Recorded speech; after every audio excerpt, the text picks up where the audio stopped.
Test 1. You will hear a number of different recordings, and you will have to answer questions on what you hear. There will be time for you to read the instructions and questions, and you will have a chance to check your work. All the recordings will be played once only. The test is in 4 sections. At the end of the test, you will be given 10 minutes to transfer your answers to an answer sheet. Now turn to Section 1. Section 1. You will hear a conversation between a clerk at the inquiries desk of a transport company and a man who is asking for travel information. First, you have some time to look at questions 1 to 5.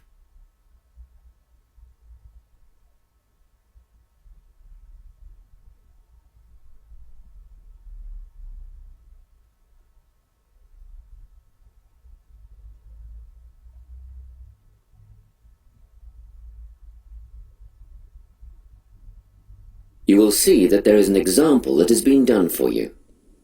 On this occasion only, the conversation relating to this will be played first. Good morning, Travel Link. How can I help you?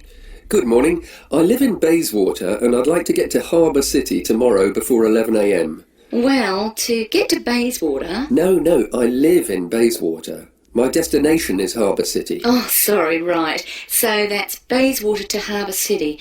Are you planning to travel by bus or train? The man wants to go to Harbour City, so Harbour City has been written in the space. Now we shall begin. You should answer the questions as you listen, because you will not hear the recording a second time. Listen carefully and answer questions 1 to 5. Good morning, Travel Link. How can I help you? Good morning. I live in Bayswater and I'd like to get to Harbour City tomorrow before 11 a.m. Well, to get to Bayswater... No, I live in Bayswater. My destination is Harbour City. Oh, sorry. Right, so that's Bayswater to Harbour City. Are you planning to travel by bus or train? I don't mind really. Whichever option is faster, I suppose. Well, if you catch a railway express, that'll get you there in under an hour. Let's see. Yes, if you can make the 9:30 a.m. express, I'd recommend you do that. Great. Which station does that leave from? Helendale is the nearest train station to you. Did you say Helensvale? No, Helendale. That's Helendale. What's the best way to get to the Helendale station then? Well, hang on a minute while I look into that. Now, it seems to me that you have 2 options. Option 1 would be to take the 7:06 bus from the Bayswater Shopping Centre to Central Street. When you get there, you transfer to another bus which will take you to the station. Or, the second option, if you don't mind walking a couple of kilometres, is to go directly to Central Street and get straight on the bus going to the train station. OK, which bus is that? The 792 will take you to the station. I guess the walk will be good for me, so that might be the better option. What time do I catch the 792?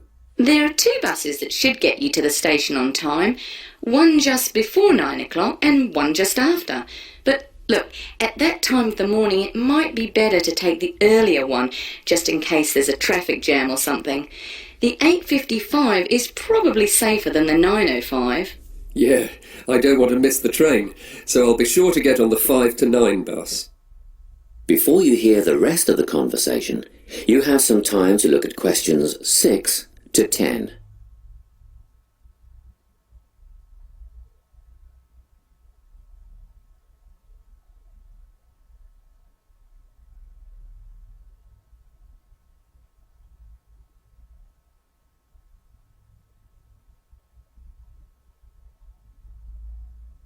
Now listen and answer questions 6 to 10.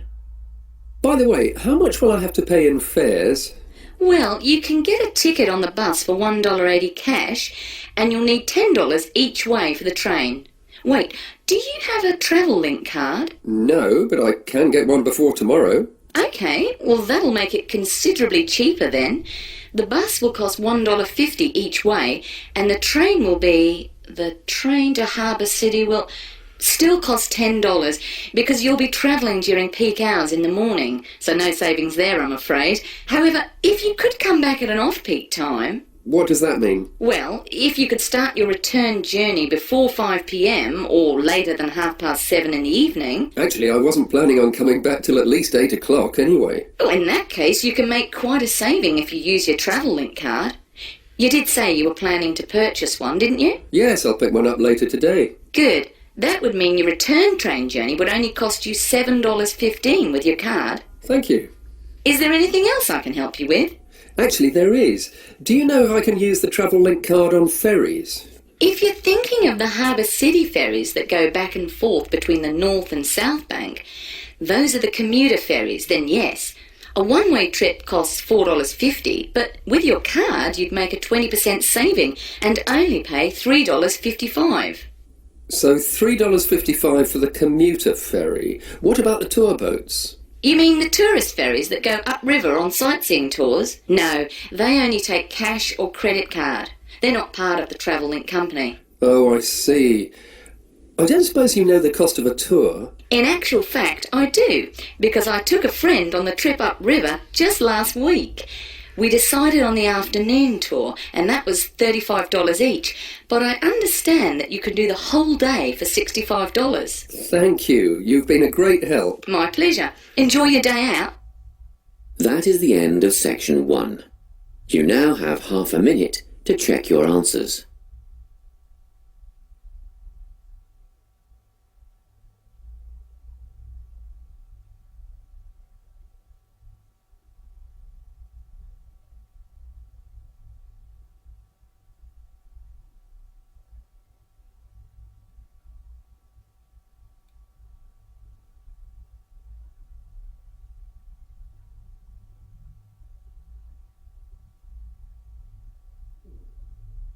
Now turn to Section 2.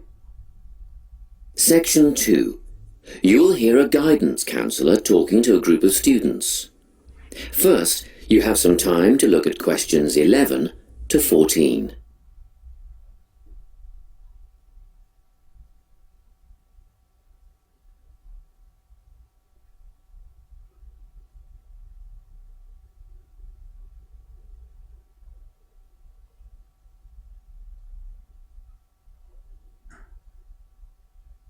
Listen carefully and answer questions 11 to 14.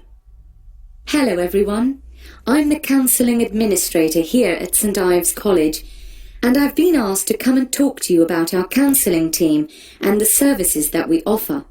We have 3 professional counsellors here at St Ives, Louise Bagshaw, Tony Denby and Naomi Flynn. They each hold daily one-on-one sessions with students, but which counsellor you see will depend on a number of factors. If you've never used a counsellor before, then you should make an appointment with Naomi Flynn. Naomi specialises in seeing new students and offers a preliminary session where she will talk to you about what you can expect from counselling, followed by some simple questions about what you would like to discuss. This can be really helpful for students who are feeling a bit worried about the counselling process. Naomi is also the best option for students who can only see a counsellor outside office hours. She is not in on Mondays, but starts early on Wednesday mornings and works late on Thursday evenings, so you can see her before your first class or after your last class on those days. Louise staffs our drop-in centre throughout the day. If you need to see someone without a prior appointment, then she is the one to visit. Please note that if you use this service, then Louise will either see you herself or place you with the next available counsellor.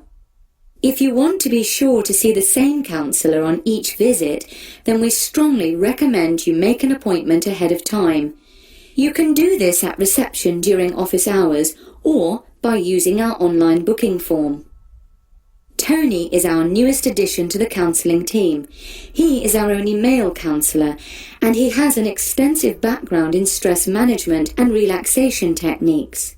We encourage anyone who is trying to deal with anxiety to see him.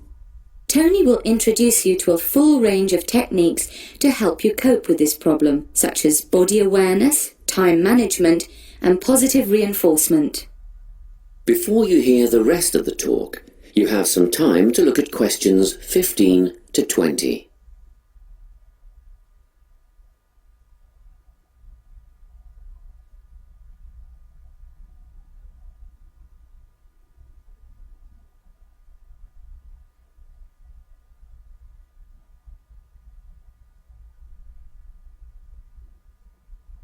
Now listen and answer questions 15 to 20. Each semester, the counselling team runs a number of small group workshops. These last for 2 hours and are free to all enrolled students. Our first workshop is called Adjusting. We've found that tertiary education can come as a big shock for some people. After the structured learning environment of school, it is easy to feel lost. In this workshop, we will introduce you to what is necessary for academic success. As you might expect, we're targeting first-year students with this offering. Getting organised follows on from the first workshop. Here, we're going to help you break the habit of putting things off, get the most out of your time, and discover the right balance between academic and recreational activities. With Getting Organised, we're catering to a broader crowd, which includes all undergraduates and postgraduates. Next up is a workshop called Communicating. The way people interact here may be quite different to what you're used to, especially if you've come from abroad. We'll cover an area that many foreign students struggle with: how to talk with teachers and other staff. We'll cover all aspects of multicultural communication. International students tend to get a lot out of this class, so we particularly encourage you to come along. But I must say that sometimes students from a local background find it helpful too, so everyone is welcome. The anxiety workshop is held later on in the year and deals with something you will all be familiar with: the nerves and anxiety that come when exams are approaching. Many students go through their entire academic careers suffering like this, but you don't have to. Come to this workshop and we'll teach you all about relaxation and how to breathe properly, as well as meditation and other strategies to remain calm. We've tailored this workshop to anyone who is going to sit exams. Finally, we have the motivation workshop. The big topic here is how to stay on target and motivated during long-term research projects. This workshop is strictly for research students, as less advanced students already have several workshops catering to their needs. Well, that's it. Thanks for your time. If you have any questions or want more information about our services, do come and see us at the counselling service. That is the end of section 2. You now have half a minute to check your answers.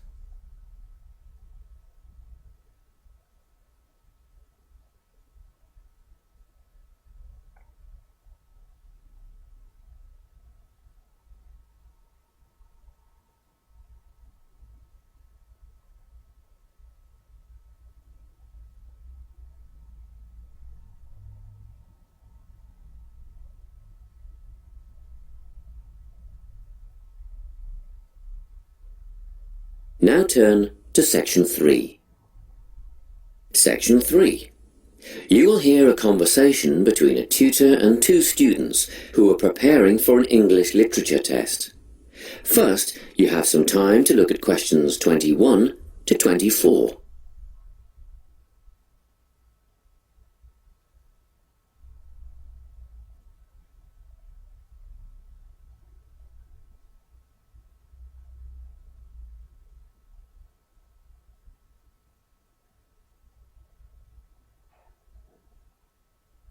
Listen carefully and answer questions 21 to 24. Hello, Lorna, Ian. Glad you could make it. You're the only 2 who put your names down for this literature tutorial, so let's get started, shall we? I want to run over some aspects of the novel The Secret Garden with you before the test next week. Be sure to take some notes and ask questions if you need to. Hey, Lorna, have you got a spare pen? Sure, here you are. OK, So, the story follows two key characters. You should refer to them as protagonists, who go by the names of Mary Lennox and Colin Craven. The story is set shortly after the turn of the 20th century, and the narrative tracks the development of the protagonists as they learn to overcome their own personal troubles together. That's quite a common storyline, isn't it? Yes, you're right, Lorna. So, what can you tell me about the character of Mary? Well, in the beginning, she is an angry, rude child who was orphaned after a cholera outbreak and forced to leave India and move to the United Kingdom to her uncle's house in Yorkshire. That's right. And there she meets Colin, who spends his days in an isolated room, believing himself to be permanently crippled, with no hope of ever gaining the ability to walk. The two strike up a friendship, and gradually learn, by encouraging each other, that they can both become healthy, happy and fulfilled in life. Will we need to remember a lot of these details for the exam? Just the basic outline. Examiners don't want to read a plot summary, they know what the book is about. Focus on narrative techniques instead, such as point of view. What's that mean? It's all about how we see the story. This story, for example, is written from the perspective of what is called an omniscient narrator. Omniscient means all-knowing. So, as readers, we get to see how all the characters feel about things, what they like and don't like, and what their motivations are in the story. Before you hear the rest of the conversation, you have some time to look at questions 25 to 30.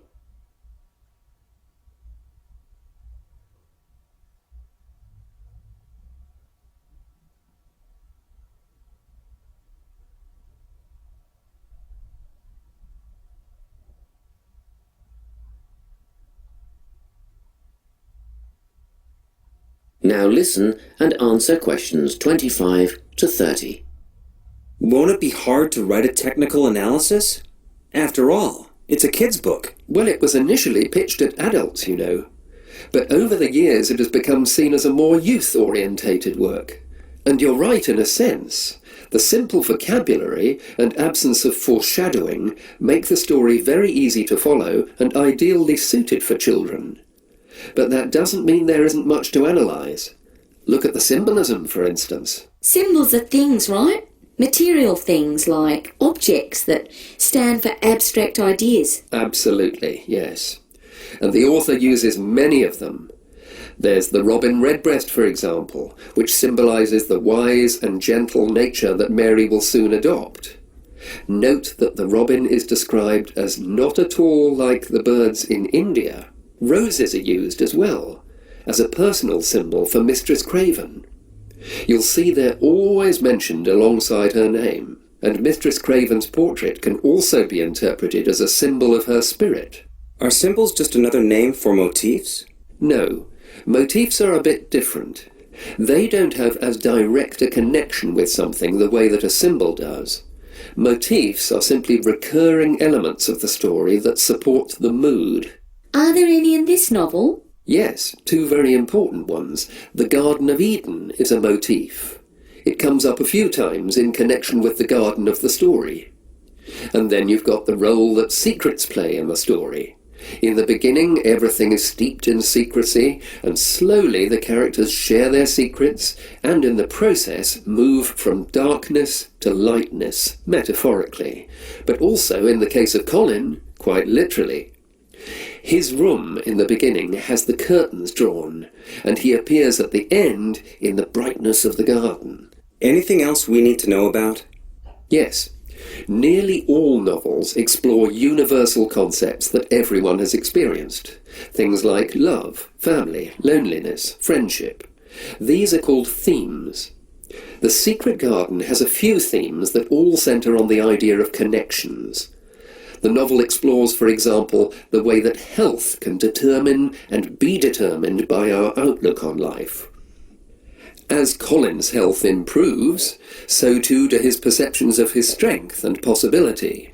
The author also examines the link between our environment and our physical and emotional prosperity. The dark, cramped rooms of the manor house stifle the development of our protagonists. The garden and natural environments allow them to blossom, just as the flowers do. Finally, this book looks at connections between individuals, namely Mary and Colin. This necessity of human companionship is the novel's most significant theme, because none of their development as individuals would have occurred without their knowing each other. Well, that about sums it up, I think. That's a great help, thanks. Yes, thanks very much. That is the end of section 3. You now have half a minute to check your answers.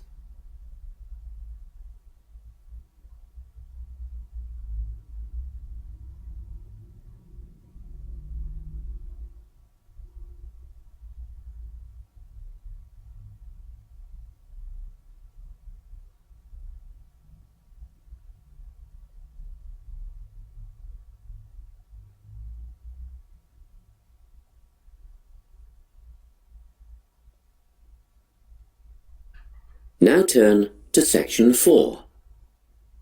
Section 4. You will hear a talk on the topic of time perspectives. First, you have some time to look at questions 31 to 40.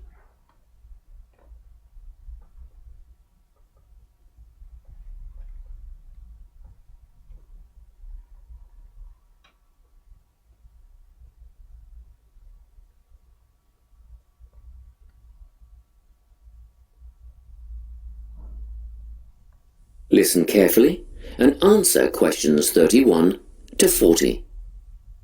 Today, I'm going to be talking about time. Specifically, I'll be looking at how people think about time, and how these time perspectives structure our lives. According to social psychologists, there are 6 ways of thinking about time, which are called personal time zones. The first 2 are based in the past. Past positive thinkers spend most of their time in a state of nostalgia, fondly remembering moments such as birthdays, marriages, and important achievements in their life. These are the kinds of people who keep family records, books, and photo albums. People living in the past negative time zone are also absorbed by earlier times, but they focus on all the bad things, regrets, failures, poor decisions. They spend a lot of time thinking about how life could have been.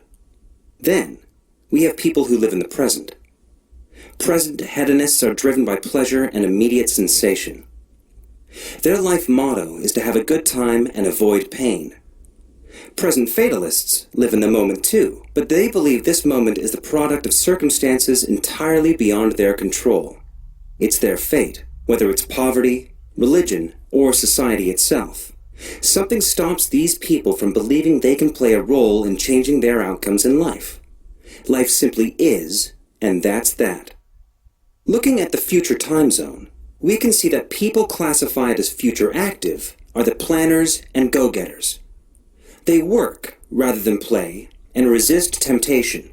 Decisions are made based on potential consequences, not on the experience itself. A second future-orientated perspective, future fatalistic, is driven by the certainty of life after death and some kind of a judgment day when they will be assessed on how virtuously they have lived and what success they have had in their lives. Okay, let's move on. You might ask, how do these time zones affect our lives? Well, let's start at the beginning. Everyone is brought into this world as a present hedonist. No exceptions. Our initial needs and demands, to be warm, secure, fed, and watered, all stem from the present moment. But things change when we enter formal education. We're taught to stop existing in the moment and to begin thinking about future outcomes. But did you know that every 9 seconds a child in the USA drops out of school? For boys, the rate is much higher than for girls. We could easily say, well, boys just aren't as bright as girls. But the evidence doesn't support this. A recent study states that boys in America, by the age of 21, have spent 10,000 hours playing video games. The research suggests that they'll never fit in the traditional classroom, because these boys require a situation where they have the ability to manage their own learning environment. Now, let's look at the way we do prevention education. All prevention education is aimed at a future time zone. We say, don't smoke or you'll get cancer. Get good grades or you won't get a good job. But with present-orientated kids, that just doesn't work. Although they understand the potentially negative consequences of their actions, they persist with the behavior because they're not living for the future. They're in the moment right now. We can't use logic, and it's no use reminding them of potential fallout from their decisions or previous errors of judgment. We've got to get in their minds just as they're about to make a choice.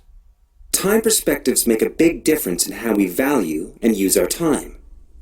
When Americans are asked how busy they are, the vast majority report being busier than ever before. They admit to sacrificing their relationships, personal time, and a good night's sleep for their success. 20 years ago, 60% of Americans had sit-down dinners with their families, and now only 20% do. But when they're asked what they would do with an 8-day week, they say, oh, that'd be great. They would spend that time laboring away to achieve more. They're constantly trying to get ahead, to get toward a future point of happiness.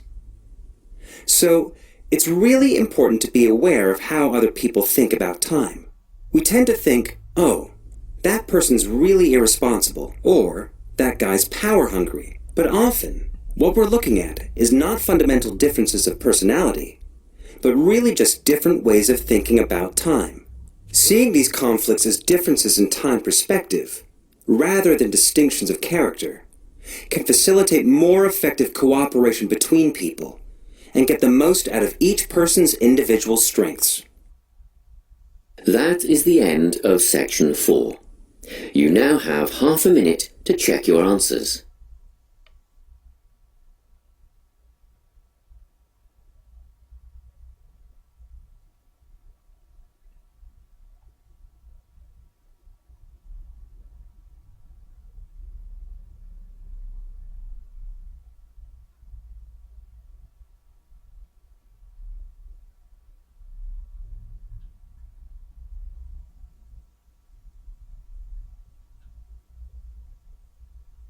That is the end of the listening test.